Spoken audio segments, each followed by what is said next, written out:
So getting straight into your reading, we have the Six of Cups coming up as your underlying energy. Now, the Six of Cups can be about the past. That's hardly surprising at this time of the year when we're shifting from one year to the next. I think it's more than that for some of you. I mean, the Six of Cups can be a soulmate card for me as well. It's that sense of connecting with someone so deeply. So maybe some of you did connect with someone over the past year and you're thinking back to that. Maybe they're not around now, or you're thinking back, if you're still with that person, you're thinking back to how you connected with that person. But it's a sweet card. It's a very sweet energy. It's not thinking back over like the difficulties that you had. It's a reflection. It's nostalgia. It's looking back over some of the good experiences that you've had. And I know some of you are going to be listening to this thinking, I didn't have any good. Just a quick word. I mean, the underlying energy in the past cards and even the future, they're really strange. Usually they're quite immediate. So the past will be about the previous month and the future will be about the coming couple of weeks. But because of this new year energy that we're all experiencing, the past cards can refer to things that have happened like months ago, because we're thinking back to those. And same with the future energy. It may be something that's over the next few months. And we are in the middle of a Mercury retrograde as we begin the year, which does end just after the first week of January. So there is this natural kind of thing of looking back. That's what Mercury retrograde does. It's when we look back, we review, and we decide what it is that we want to do. You have a brilliant energy coming up at the heart of your reading. This is what the rest of the reading revolves around. You have the Fool. And the Fool is all about new beginnings, a new adventure, a new cycle. And as much as we're all feeling this, you can look back on some of the other videos for the other signs, and not everyone has this energy. Other people have like a goal that they want or something that they want to achieve. But for you, you just want a new adventure. Maybe some of you are considering traveling or going away somewhere. So it could be a literal adventure that you're thinking about going on. But for most of you, it's just going to be, you have this very kind of clear cut. This was the past. This is what's happened. Draw a line under it. Now we're moving forward. Now that's if you're in a relationship, single, whatever your relationship status is. There is this very much kind of a feeling of you just wanting to do something new. And yeah, I could very easily say that I've said that in every single video. And I haven't though, because not everyone has that, but you have that. You have this kind of sense of, like, some people want that as a goal. I think Scorpio just got this as their crowning energy. So they have it as a goal, but you guys have it at the heart. Like, this is what everything is about. You want something new. You want new energy within your love life. And maybe in other areas of your life too, but this is a love life reading, so I can only speak for that. And the reason, like, why you have this kind of sense of newness, and it's pretty amazing that you do, is because of this Ten of Swords energy that's coming up in your past. Tens are all about completions anyway, so it's no surprise that, you know, you've reached the end of that cycle and you're like, yeah, I want something new now. Let's go on a new adventure. Let's start something new. But the Fool's very trusting and very carefree, and it's great that you can feel that way after this Ten of Swords energy. So what is the Ten of Swords energy? Well, that's when the worst has happened. I mean, look at this guy. He's lying on the ground, 10 swords kind of hovering above him. I mean, in this deck, it's not so bad. Some of the other ones, the swords are actually in his back. So right away, there's a sword in the guy's ear. So that's like the worst has happened. You may have faced betrayal, deception. Someone may have stabbed you in the back, like, you know, really hurt you. And if you've been through so much, and it is a gruesome card. It's not a nice card, but there is some good news to it. And that news is that the worst has happened now. The worst has happened. You've hit like rock bottom. This is in the past. You hit rock bottom, but you know where you stand and you are moving forward from that place. Like, the worst happened. You can now know what the situation is and you can move forward. And moving forward, we have the Empress in the present. Now, the present usually covers the period of the readings. This would be like the first couple of weeks of January. But she is such a nurturing, loving, caring energy. And like I said, Sagittarius, it's amazing that you have this kind of Ten of Swords energy in the past, which tells me some of you have been through such awful experiences. But you still have this hope and carefree nature. And I think that's typically you guys. I love that about you guys. I have a Sagittarius rising as well. So I'm with you on that. I understand. But yeah, I love that you have the Fool energy there, that you can still hope. And then now this Empress. So like I said, the Empress is very nurturing, very caring. I'm looking at the Empress there with the Six of Cups above it. Some of you are going to be now thinking about motherhood or parenthood, I should say, because even if you're a man, this energy can apply to you. She is femininity, but as people, we have a balance of femininity and masculinity within us. We have to. That's yin yang. So when this card shows up, it's important that we do have that balance within us. But as I was saying, with the Six of Cups above this card, some of you are going to literally be thinking about having children. You see the kids above there, and she is like Mother Nature. She's the mother card.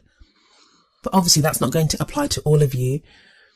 We also see her holding up the symbol of Venus, and Venus is all about beauty and obviously love as well. We associate love with Venus. So a lot of you may find yourself at this time like being in that kind of nurturing, caring role. You're taking care of other people. Again, amazing that you're doing that. With everything that you've been through, you still have this love to give other people. But I feel like also you may be in need of this kind of nurturing, caring love that the Empress offers, that you may be feeling that you'd like. I think I said it in someone else's video that she's like this big hug, big warm hug that makes you feel safe. And you might be in need of that at this time, Sagittarius. But I absolutely love the energy of the Empress and the High Priestess. And the High Priestess is a card that's coming up for you in the future. With the Empress, she's very attractive and she draws people to her because she is so nurturing and caring. And not just that, she has abundance. She has this feeling of abundance about her. So when we have the Empress and that energy, the High Priestess, she's a little different, but she's very powerful. She's the keeper of secrets. So if some of you are pregnant, I feel like you're going to keep it a secret for a while with the High Priestess coming up here. For those of you that aren't, for those of you that are single, this feels like you now get intuition and knowledge to do something different. You know what you want to do. I love the High Priestess energy. I know some people don't really like her. They think she's a bit shady because she doesn't say anything. She knows everything. So like I said, she's the keeper of secrets. But I feel like with this energy coming in, especially after the Empress, this is like abundance of like goddess power. And again, that's a beautiful energy to have, whether you're a man, whether you're a woman, whatever. It's just lovely to have that intuition. That's the main thing I'm getting here, that intuitively you're going to know what to do, which way to go. Now, if you're a woman, you may be feeling this. You may feel that goddess power within you, that you are like, I can do anything now within my love life. It will be a great kind of confidence booster. If you're in a relationship, it's going to do amazing things for your relationship. If you're single, it's going to give you that confidence to get out there and you'll attract people to you. Both of these women are very attractive. If you're a man, you can identify with this goddess energy too. It may be at this time that you have your own goddess in your life. Someone that you have your eye on, someone that you're in a relationship with. Or you and yourself are getting in touch with that feminine side. And that's not to say you're effeminate or anything. Like I said, we have a balance of masculine and feminine energies within us, and we have to. And sometimes we need to draw on the feminine because that's the yin principle. That's the principle of receptivity, of being open to receiving love. So yeah, I really love that double combo of the Empress and the High Priestess. I love when they come up together. And the crowning energy, the energy that you have, this will be around the middle of the month. It's the energy that you carry into the second half of January with you. Is the Judgment card, and that's like brilliant. And I'm just looking at your cards. You have 6 cards there. 4 of them are major arcana. So this is like huge changes going on in your life. But there may be subtle changes because they're all very subtle cards, like the full subtle. The Empress and the High Priestess, they're very internal cards. Like you're going to feel that. You're going to feel that trusting your gut instinct and just knowing what to do, knowing intuitively which way you want to go. But the Judgment card is a card of transformation.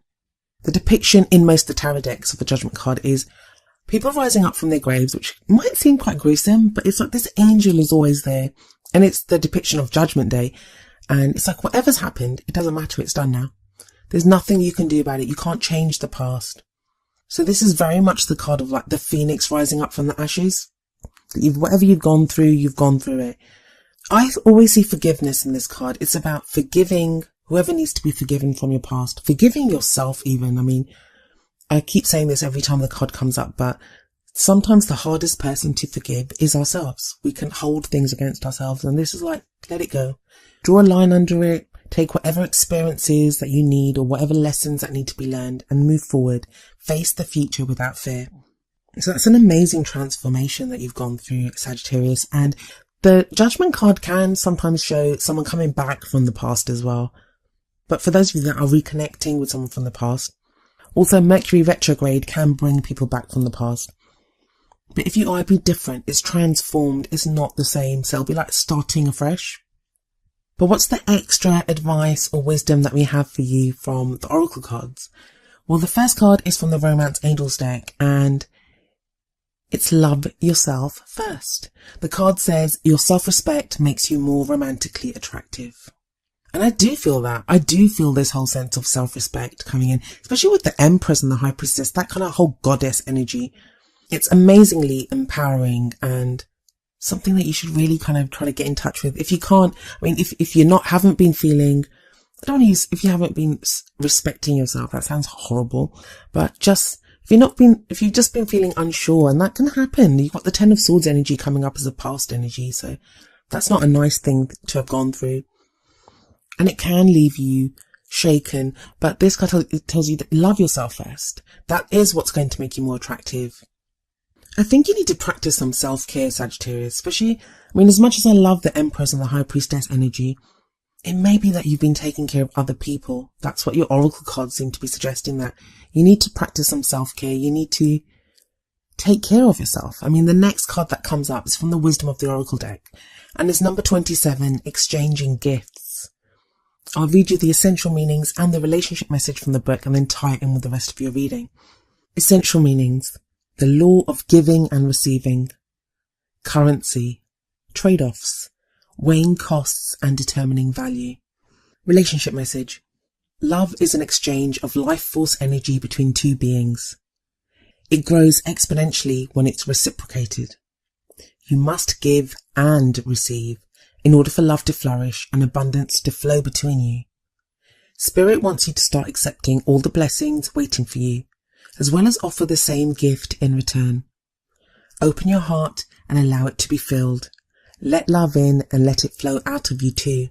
Love is truly yours today. I mean, that's a lovely card, and it is an important message that sometimes we can be all about like giving love. We want to love someone and we want to take care of people. Obviously, people that we love, we want to take care of them, but we don't often do that to ourselves, like, or allow other people to do that for us. So the Empress energy, I think, is going to really help with that.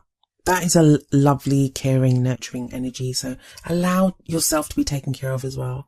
And for those of you that are single, and you may be yelling at this video saying that, you know, yes, that's what I want. I want someone to take care of me, but there's no one there. Allow yourself to be taken care of by friends and family if you can. But it's that flow of love. When it starts flowing in one area of your life, it expands to all areas of your life. So feel that love. If you're looking back, remember the good times. Don't forget to listen to your gut instinct. The High Priestess will be whispering her secrets to you very soon. And this whole transformation of the Judgment card, and if you harness that love energy, I mean, the Judgment card sits right underneath the Ten of Swords. So it's like whatever you went through, that has transformed you. As bad as it was, it's transformed you for the good. You know, you're a different person now. And I know it sounds so cliche, and I usually don't like saying things like this, but it's kind of very clearly being shown in your reading. As bad as whatever it was that you went through, you are that phoenix rising up from the ashes now. And there is an abundance of love to be had in your love life.